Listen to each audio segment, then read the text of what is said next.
नमस्कार दोस्तों, मैं सुरेश कुमार सुपर हिंदी क्लासेज में आप सभी का स्वागत करता हूं। आज हम अध्ययन करेंगे समास के बारे में। आज हम जानेंगे समास के बारे में। देखो, समास दो शब्दों के मेल से बना है। समास दो शब्दों के मेल से बना है। सम जोड़ आस, ठीक है। यहाँ सम का अर्थ होगा निकट, समीप या पास।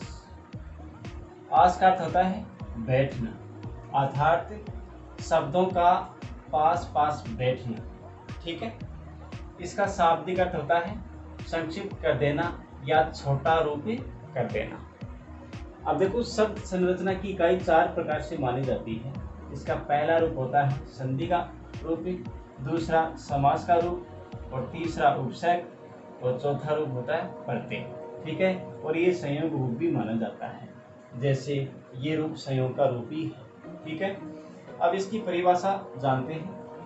परिभाषा होगी दो या दो से अधिक शब्दों से मिलकर बने हुए नए सार्थक शब्द को समास कहते हैं, ठीक है। देखो, समस्त पद या सामासिक पद क्या होता है, इसके बारे में भी समझते हैं।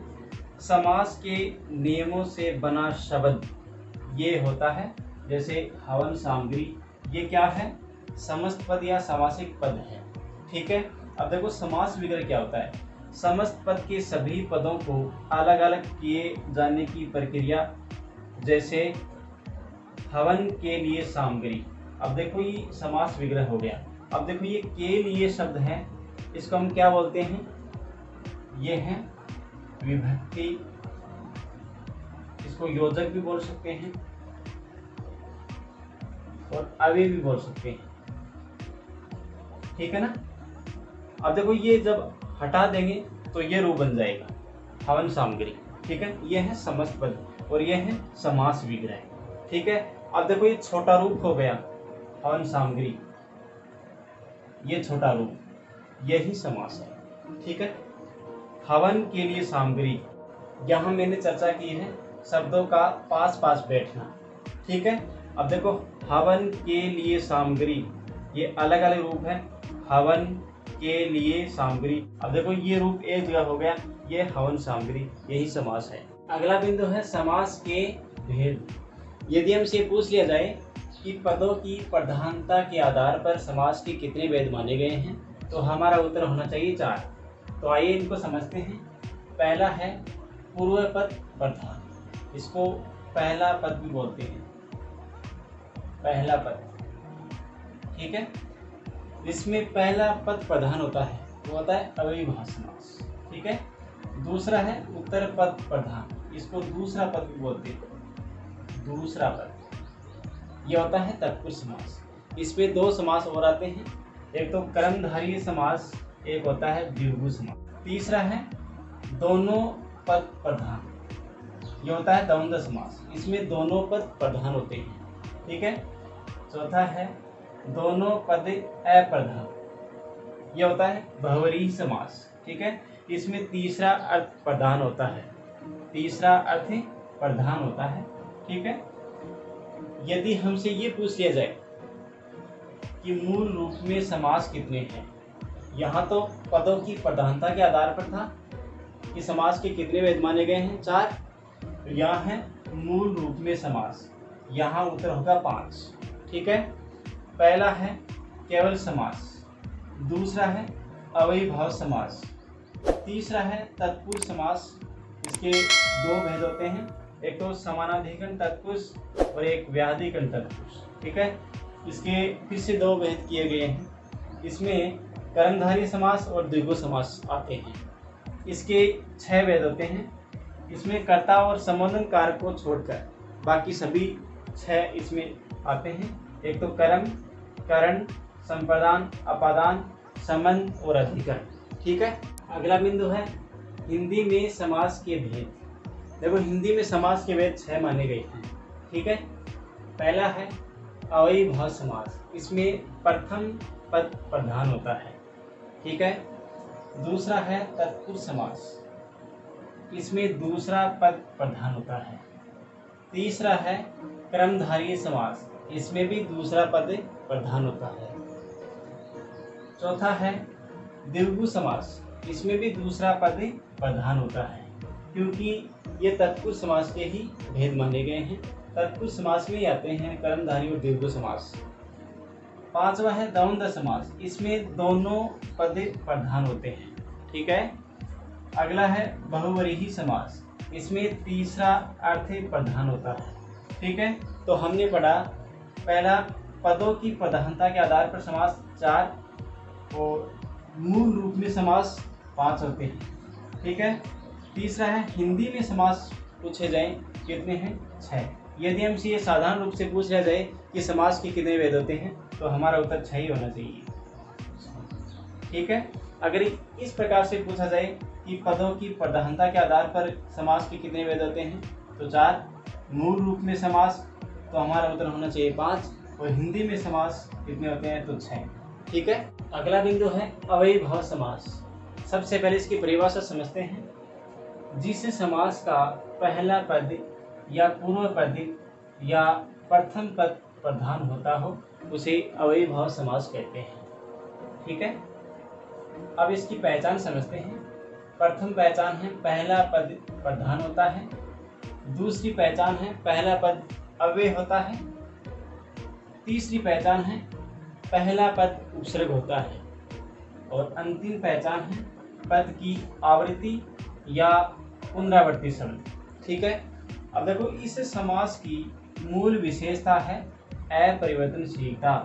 ये चेंज नहीं होता है, यानी ये बदलता नहीं है। जैसे प्रतिदिन से प्रतिदिनों नहीं हो सकता, प्रतिदिनों नहीं हो सकता, ठीक है। देखो, ये दिन है, दिन से दिनों हो सकता है। जैसे वह 4 दिनों से नहीं आया, ठीक है। वह 4 दिनों से नहीं आया, ये रूप हो सकता है, लेकिन ये प्रति उपसर्ग लगने के बाद में ये परिवर्तन नहीं होगा, ठीक है। ये इसकी मूल विशेषता है। अगला बिंदु है अव्ययीभाव समास के बनाने के नियम। पहला नियम है जिस पद में पहला पद आ उपसर्ग से बना हो तो उसके विग्रह में पद के अंत में तक लिखा जाता है।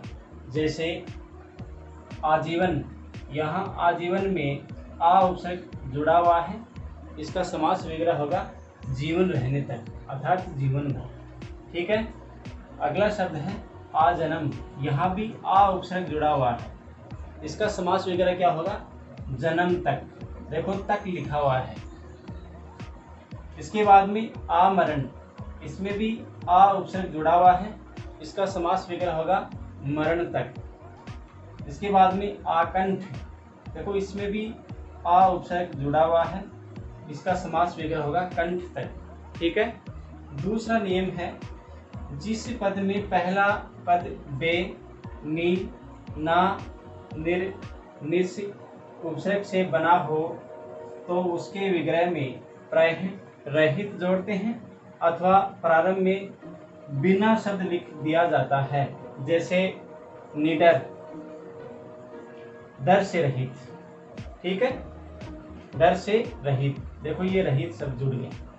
इसके बाद में बेदाग, यहाँ बिना दाग के, बिना दाग के, ना समझ, बिना समझ के, ठीक है। अगला नियम है अव्यय शब्द यथा से बने शब्दों का विग्रह है पद के अंत में के अनुसार लिखकर अथवा प्रारंभ में जैसा जैसी लिखकर करते हैं। जैसे यथागति, इसमें समास विग्रह होगा गति के अनुसार। दूसरा उदाहरण है यथाशक्ति, इसका समास विग्रह होगा शक्ति के अनुसार, यानी के अनुसार अंत में जुड़ता है, शक्ति के अनुसार। यथा संभव, जैसा संभव है, ठीक है ना। यहाँ अथवा मैंने लगाया है प्रारंभ में जैसा जैसी लिखकर, यथा संभव में जैसा शब्द लगेगा, जैसा संभव है, ठीक है। अगला नियम है प्रति उपसर्ग से बने शब्दों का विग्रह करते समय प्रायः मुख्य शब्द को 2 बार लिख देते हैं अथवा उस शब्द से पहले हर शब्द जोड़ देते हैं। जैसे प्रतिदिन, इसमें हर दिन या दिन दिन इसका समास विग्रह होगा। प्रतिवर्ष, हर वर्ष यानी वर्ष वर्ष इसका समास विग्रह होगा। ठीक है। 5वां नियम है पुनरावर्ती शब्द, जैसे चला चली, चलने के बाद चलना, रातों रात, रात ही रात में, घड़ी घड़ी, घड़ी के बाद घड़ी। तो प्रिय विद्यार्थियों, आज की क्लास यहीं समाप्त होगी। मेरा सभी विद्यार्थियों से निवेदन है कि इस वीडियो को ध्यानपूर्वक देखें व समझें। जय हिंद, जय भारत।